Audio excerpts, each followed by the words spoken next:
ಇನ್ನು ಸಂಪುಟ ವಿಸ್ತರಣೆ ಹಿನ್ನೆಲೆ ದೆಹಲಿಯಲ್ಲಿ ಶಾಸಕರ ಪರೇಡ್ ನಡೀತಾ ಇದೆ. ಸಿಎಂ ದೆಹಲಿಗೆ ತೆರಳುವ ಮುನ್ನವೇ ಶಾಸಕರಿಂದ ದೆಹಲಿ ಪ್ರವಾಸ ಶುರುವಾಗಿದೆ. ಈಗಾಗಲೇ ಸಂಪುಟ ವಿಸ್ತರಣೆ ಹಿನ್ನೆಲೆ ದೆಹಲಿಯಲ್ಲಿ ಶಾಸಕರು ಪರೇಡ್ ಮಾಡ್ತಿದ್ದಾರೆ.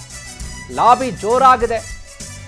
ಸಚಿವ ಸ್ಥಾನವನ್ನ ಕೊಡಬೇಕು ಅಂತ ಹೇಳಿ ಇನ್ನಿಲ್ಲದ ಕಸರತ್ತನ್ನ ಮಾಡ್ತಿದ್ದಾರೆ. ಸಲೀಂ, ಅಶೋಕ್ ಪಟ್ಟಣ್, ಬಸನಗೌಡ, ದದ್ದಲ್, ರಾಯರೆಡ್ಡಿ, ಪುಟ್ಟರಂಗ ಶೆಟ್ಟಿ, ನರೇಂದ್ರ ಸ್ವಾಮಿ ಸೇರಿ ಹಲವರು ದೆಹಲಿಗೆ ದೌಡಾಯಿಸಿದ್ದಾರೆ. ನಿನ್ನೆಯೇ ದೆಹಲಿಗೆ ಹೋಗಿದ್ದಾರೆ ಸಚಿವಾಕಾಂಕ್ಷಿಗಳ ದಂಡು.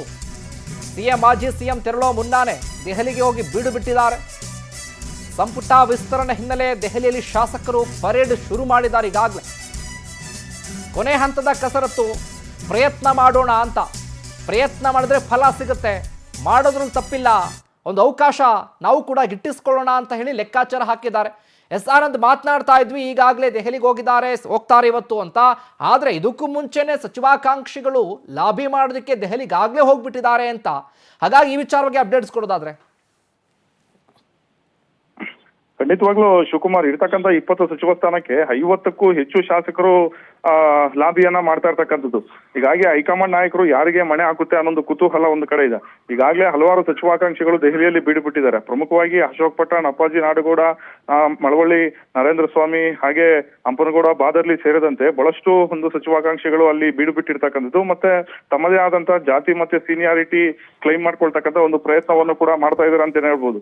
ಜೊತೆಗೆ ಹೈಕಮಾಂಡ್ ನಾಯಕರು ಮುಂಬರ್ತಕ್ಕಂಥ ಒಂದು ಚುನಾವಣೆಗಳ ದೃಷ್ಟಿಯಿಂದ ಯಾವ ರೀತಿ ಸಂಪುಟ ವಿಸ್ತರಣೆ ಮಾಡುತ್ತೆ ಅನ್ನೋ ಕುತೂಹಲ ಒಂದು ಕಡೆ ಇದ್ರೆ, ಹೇಗಾದ್ರೂ ಮಾಡಿ ಸಚಿವ ಸ್ಥಾನವನ್ನ ಗಿಟ್ಟಿಸ್ಕೊಳ್ಬೇಕು ಅನ್ನೋ ಒಂದು ಅಭಿಲಾಷೆಯನ್ನು ಇಟ್ಕೊಂಡು ಬಹಳಷ್ಟು ಶಾಸಕರು ದೆಹಲಿಗೆ ಹೋಗಿರ್ತಕ್ಕಂಥದ್ದು.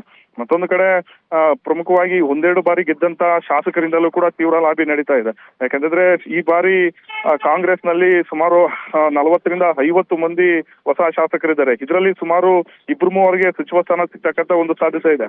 ಉಳಿದಂತೆ 3ಕ್ಕಿಂತ ಹೆಚ್ಚು ಬಾರಿ ಗೆದ್ದಂತ ಒಂದು ಶಾಸಕರಿದ್ದಾರೆ, ಅವ್ರಿಗೆ ಪಟ್ಟಿಯಲ್ಲಿ ಪ್ರಾಧಾನ್ಯತೆ ಕೊಡ್ತಕ್ಕಂಥ ಒಂದು ಸಾಧ್ಯತೆಗಳು ಕೂಡ ಇರ್ತಕ್ಕಂಥದ್ದು. ಒಟ್ನಲ್ಲಿ 20 ಸಚಿವ ಸ್ಥಾನಕ್ಕೆ ಬಹಳಷ್ಟು ಒಂದು ಆಕಾಂಕ್ಷಿಗಳು ಇರ್ತಕ್ಕಂಥ ಒಂದು ಹಿನ್ನೆಲೆಯಲ್ಲಿ ಅಳೆದು ತೂಗಿ ಹೈಕಮಾಂಡ್ ನಾಯಕರು ಸಂಪುಟ ವಿಸ್ತರಣೆ ಮಾಡೋದಕ್ಕೆ ಮುಂದಾಗಿದ್ದಾರೆ. ಶಿವಕುಮಾರ್, ಥ್ಯಾಂಕ್ ಯು ಆನಂದ್, ನಿಮ್ಮೆಲ್ಲ ಮಾಹಿತಿಗಾಗಿ.